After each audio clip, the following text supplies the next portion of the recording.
أعوذ بالله من الشيطان الرجيم. بسم الله الرحمن الرحيم.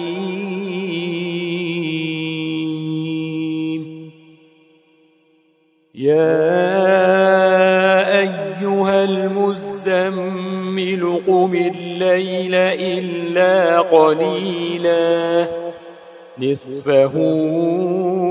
أو انقص منه قليلا أو زد عليه ورتل القرآن ترتيلا إنا سنلقي عليك قولا ثقيلا إن ناشئة الليل هي أشد وطئا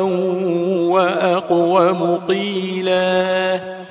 إن لك في النهار سبحا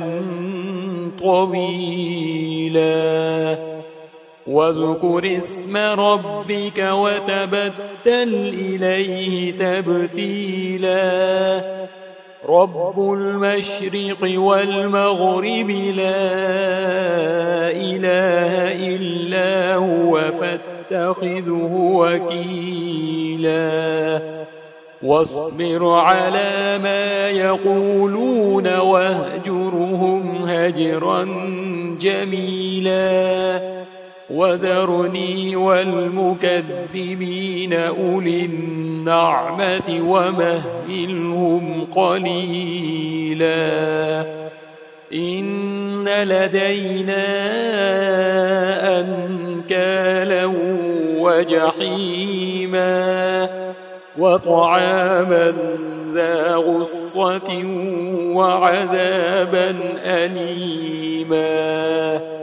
يوم ترجف الأرض والجبال وكانت الجبال كثيبا مهيلا إنا أرسلنا إليكم رسولا شاهدا عليكم كما أرسلنا إلى فرعون رسولا فعصى فرعون الرسول فأخذناه أخذا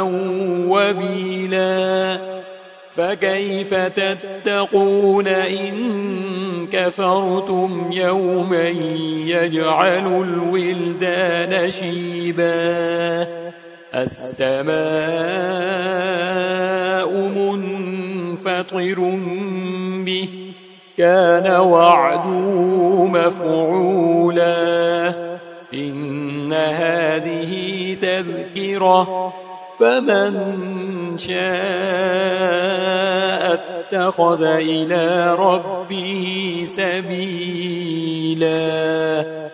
إن ربك يعلم أنك تقوم أدنى من ثلثي الليل ونصفه وثلثه وطائفة من الذين معك والله يقدر الليل والنهار علم أن لن تحصوه فتاب عليكم فاقرؤوا ما تيسر من القرآن علم أن سيكون منكم مرضى وآخرون يضربون في الأرض يبتغون من فضل الله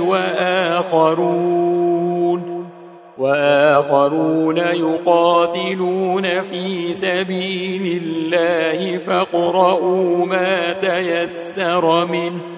وأقيموا الصلاة وآتوا الزكاة وأقرضوا الله قرضا حسنا وما تقدموا لأنفسكم من خير